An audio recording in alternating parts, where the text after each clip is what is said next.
Hey, what's up, besties? Quick question. Are risk and returns basically two sides of the same coin? And why is it an important concept for investors to understand when it comes to making investment decisions? And how can investors balance the desire for high returns whilst managing their risk tolerance?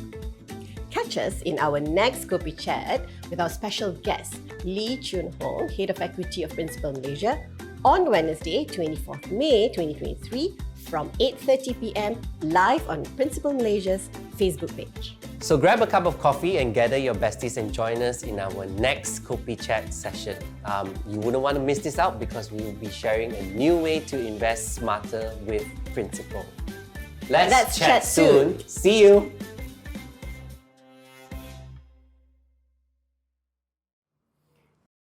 Hello to all our viewers online. It's time for Kopi Chat. Can you believe it, Farah? It's almost been a year since we did our last, in totality, 1 year already we've been doing Kopi it doesn't Chat. feel like 1 year. Right? Yeah. 1 year, right? Next month is 1 year. So, I'm your host, John, and together with me as my partner in crime, I have Farah. Yes, hi, we're back for this month, and today we will be having a chat on Investing 101, Understanding Risk and Rewards. And with us today, we have Lee Chun Hong, Head of Equity of Principal Malaysia, and he will be addressing some of these burning questions. We have about this topic. Yes. Okay. So it's panas question. So yeah, share with us if you have any questions. Let it just write in the comment. So Chun Hong, So want to Chun- introduce yourself? Yeah, hi, thanks for having me. So my name is Chun Hong. So I'm with Principal of Malaysia. I'm the head of equity. So I've been in this industry for more than 15 years. So I've been covering Malaysia equity and ASEAN equity. So I'm happy to be here to share my knowledge and also my experience with you all. Thank you for coming, Chun Hong. So if you have just joined us, do give us a thumbs up, like this Facebook live stream session, or share this Kopi Chat session with your friends and family. All right, let's level up your investment knowledge. So John, I have a question for you. Okay. So why understanding risk and reward is important when it comes to investing? So in a nutshell, the risk that you're willing to take will determine your desired return or reward, right?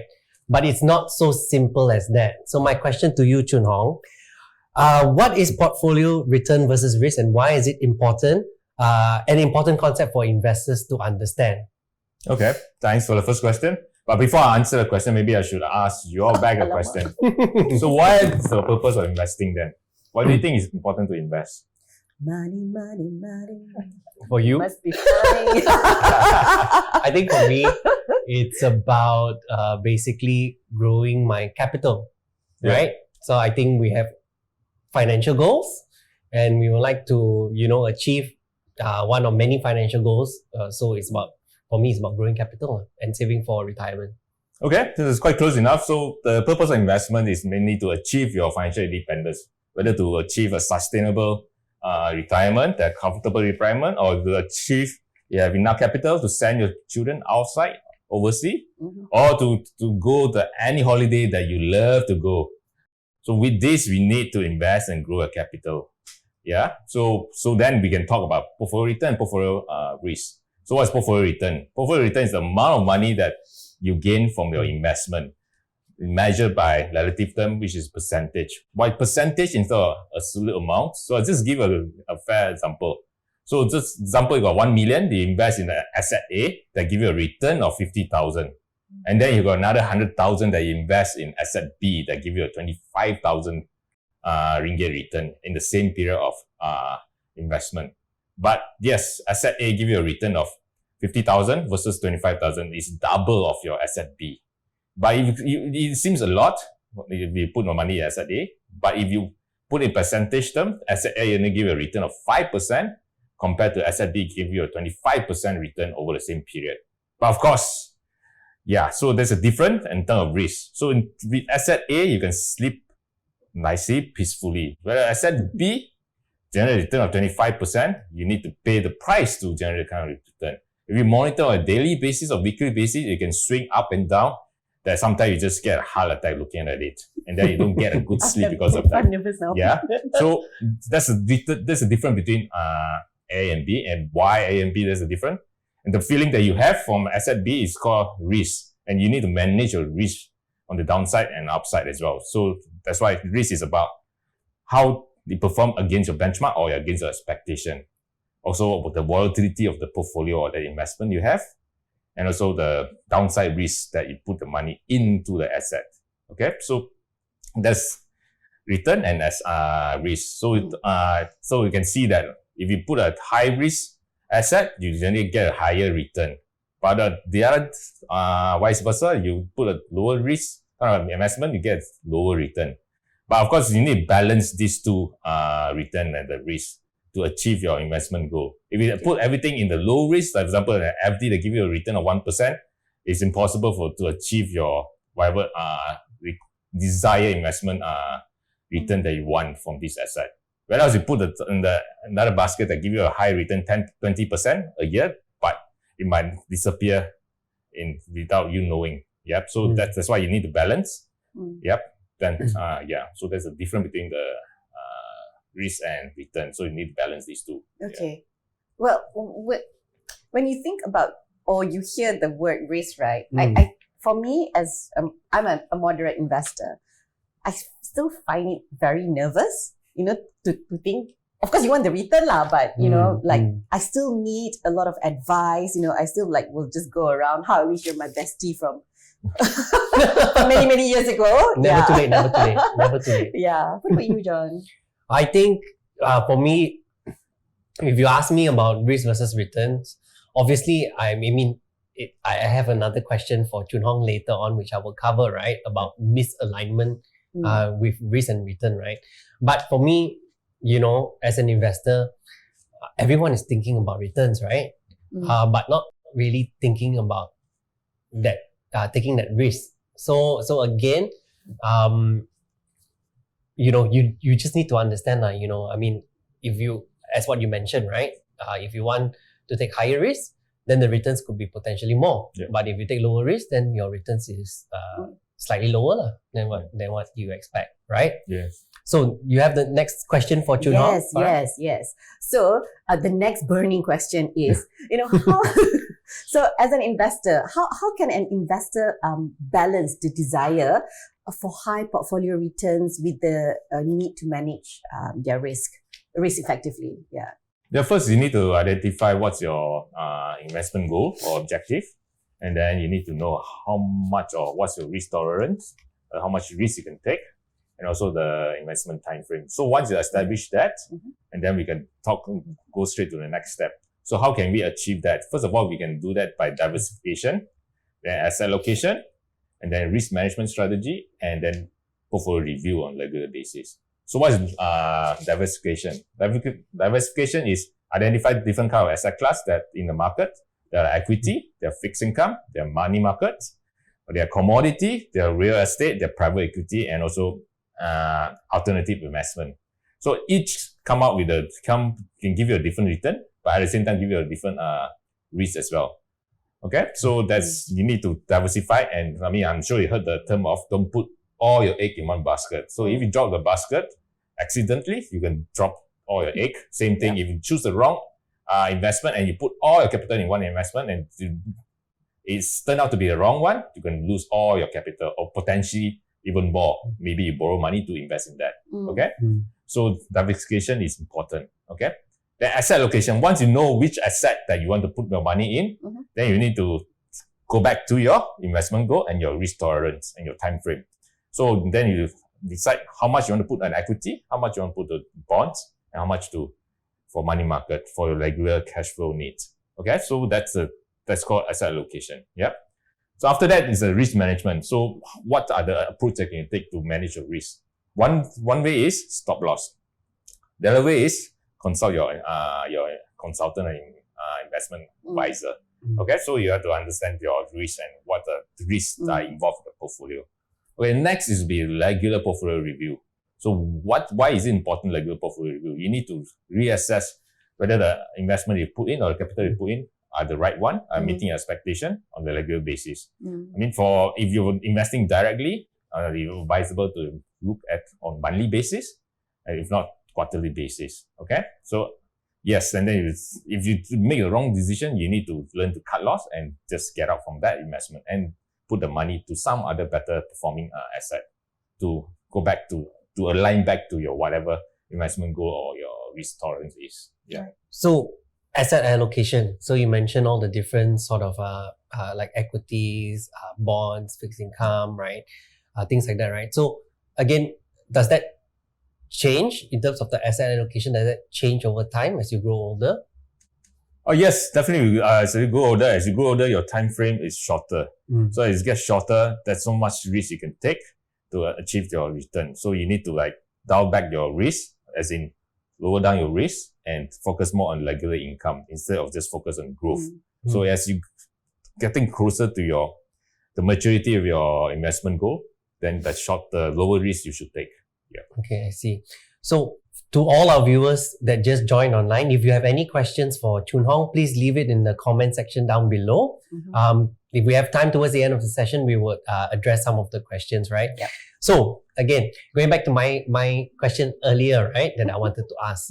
I think it's quite common for investors to have misalignments between risk and goals, right? So what I mean is that, you want, like, for example, maximize returns, but you are not willing to take that risk, right? Yeah. So how do you address that? How does an investor address that kind of emotion?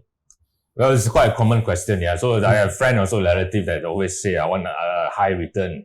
I want just now, by next month, give me that. Don't we all Don't want? we all? Yeah. Yeah, those normal human beings, they are all greedy anyway. We are born to be greedy. But also there's a group of friend or someone I know that just don't dare to take the first step after reading whatever hidden news or whatever experience they have from their friend. I mean, they put all their life saving, and over the 6 months or 3 months, they just lose everything.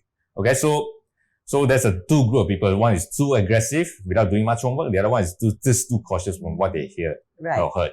Okay, so the rule of thumb is, if anything is too good to be true, it's not real.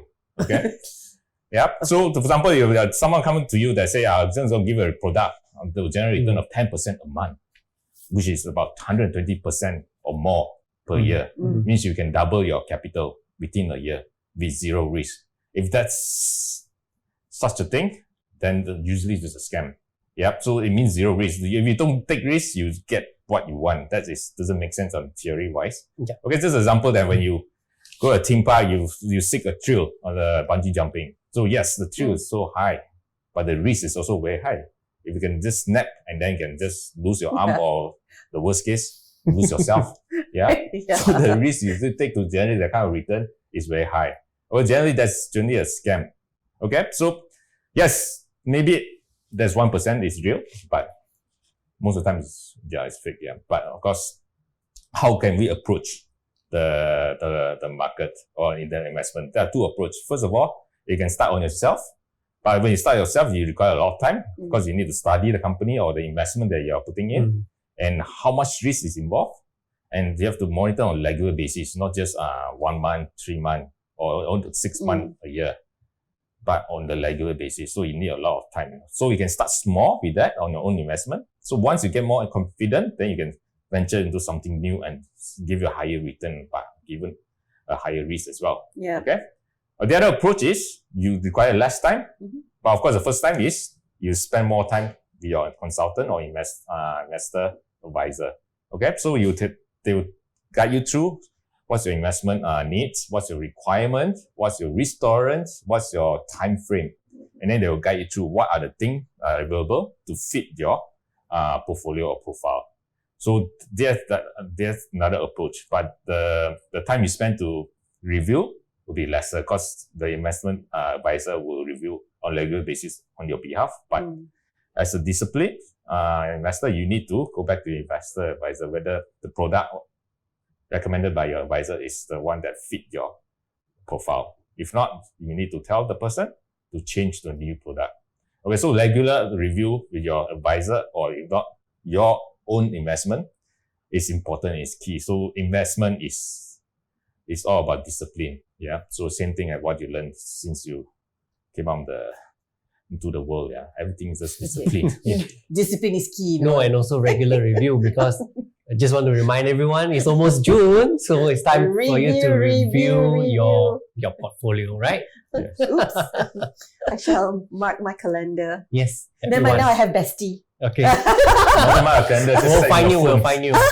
We'll find you, Chun Hong. Yeah, so the word for today is discipline. Yeah. Okay.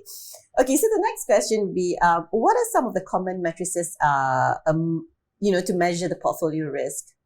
Okay, so here then we come a bit technical. Yeah. So there are a few things that we monitor on. So the portfolio beta, or the stock beta, or the other one will be tracking error. And then concentration risk, as mentioned, you don't put all your capital in one basket. So it's concentration risk you need to monitor. And also lastly, asset allocation. You need to rebalance your asset construction. So what is portfolio beta? Portfolio beta is how this portfolio are behaving against your benchmark. If your benchmark going 10%, your portfolio beta of 1 time should perform 1 time of your benchmark. Of course, in the good period, or if we think the market outlook is bright, or we are entering bull market, it's advisable to increase your beta towards 1.5 times or 2 times of your portfolio. Then when if the benchmark go 10%, your portfolio will increase 20% if the beta is 2 times. Okay, that is what you mean by beta. But of course, during a bear market, we will tone down the beta to probably 0.5 or 0.2. So the market drop 10%, you only drop like 5% or less. Okay, so that's when we talk about beta. Okay, and what's the tracking error? Tracking error is your portfolio performance against the benchmark. Okay, so generally we try to encourage a positive tracking error because we are active fund manager.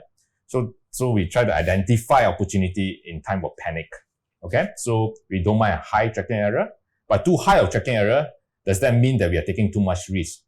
Generally, anything more than 10% or higher tracking error, generally that it means that you're taking too much risk in your investment, even though it might meet your purposes, but you are taking too much risk. Again, you need to balance your investment return needs and your risk tolerance. Okay. Then concentration risk, I already mentioned, don't put everything in one basket. And asset allocation. So you have different kind of asset within your portfolio.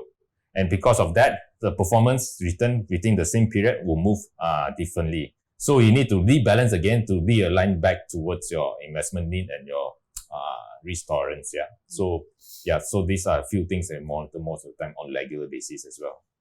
So how do you use these metrics to make investment decision?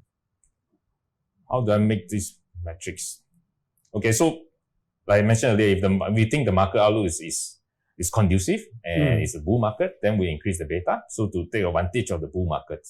Whereas for a tracking error, like I said, we don't mind high tracking error. So in time of panic, for example, like during COVID time, and the whole world are being locked down, the whole market just collapsed, whether it's bond market or even a stock market.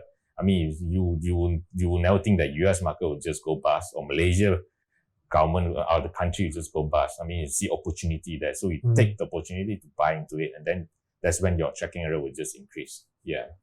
So yeah, that's how we use these metrics to manage a portfolio. I see. Okay, thank you. So how does different types of investments such as stocks, bonds, and alternative option impact the amount of risk and potential gain in your portfolio, right? So what are the advantages and disadvantages of each? Okay, the purpose of having this different class of assets is diversification. So each asset class serves different needs and purposes. And of course, they come up with the different risks as well. So, as mentioned there, once you determine your investment goal and also your risk tolerance, then we construct portfolio based on that using this asset class. I wouldn't say there's advantages or disadvantages among this asset class. Okay. So for bond market, generally are lower risk. Yep. So because you expect to receive your return or your coupon or your dividend year in, year out, whether the market is up or down, if you hold to maturity. Yeah. But of course, if you redeem much earlier, then you will suffer a loss, yeah, or a gain. Okay, that's bond market, and it's generally a lower risk, but not necessarily bond is safe. Yeah, so if you buy a bond issued by the Turkey government or Sri Lanka government or Pakistani government, then yeah, return is very high to the tune of 50% and above per year, but the risk is high. Your currency will just drop like a rock because people just run away from the country, and then you lose from the currency perspective. Okay? Same thing in the Argentina, you can put an FD on 90% per year, but your currency is dropping 90% per year as well. So you're not making money. So not necessarily safe. Yeah, that's why there's an investment grade and non-investment grade kind of bonds. Okay, generally that's safer, but it's not generally free of risk. Yeah, even the bond issued by Credit Suisse, which is reputable in Switzerland, can went bust and you get zero return. Yeah, so not risk free. So that's bond side. On equity side, generally is higher risk, but give you a higher return. But within the asset class also, there are defensive and growth name. Defensive are generally company that give regular income to you and grow steadily. Growth are the company that continue to grow and do not pay dividend, don't pay regular income. All right. So that's a different. And also alternative asset are different type of asset that serve different purposes. For example, for inflation, high inflation, you put your money there, but the liquidity is low. Once you put a capital in that investment, you expect to stay there for more than a year with that asset. So, like I said, the purpose is diversification and serve different needs. Yeah. Okay. Thank you. Well, that's a lot more like continuous learning when Yeah, it comes to continuous investment. learning. Yeah. Yeah. Okay. So basically, what are your top ultimate strategies for diversifying your investment portfolio to manage risk, and maximize return? Yes, to optimize or maximize return, we need to optimize your portfolio. So first, I determine your investment goal, your risk tolerance, and also the time frame. Then we move straight to asset allocation. Diversify your investment into a different kind of asset class. Once you establish that, then we can move on to the next stage, which is geographical diversification. So you don't put just one egg in the single market. For example, I mentioned earlier, Turkey are giving a view of if you are Turkeys, and then you stay there and you put your money just in Turkey lira, and you will lose money to your inflation. Okay? So you need to diversify your capital. You invest in the US, invest in China, invest in Asia. Okay? So diversify your risk. Then lastly is the portfolio review on a regular basis. As mentioned, I mean, it's advisable to review every month or quarterly or half yearly, depending on your needs. And of course, you need to take advantage of the cyclical of the economy and also the market. You need to rebalance your portfolio and also dollar cost averaging, bring down your cost and to take advantage of the cyclicality of the market. And then eventually your capital or your investment or portfolio should grow with the investment that you have by the time you retire or reach the time frame that you already set with your investment advisor or the timeline set for yourself. Yeah. Okay, so I think we've learned a lot today from Chun Hong. Very short and concise. But I think, our investors online, I think some of them might have some questions, right? So I think we're still accepting questions from the audience itself. So there is a question from Lim Vivian, right? So is investment in properties always the best option to hedge against inflation? So do you have any comment on that? Yes, that's the belief in the past, but I mean, not necessarily it's the case.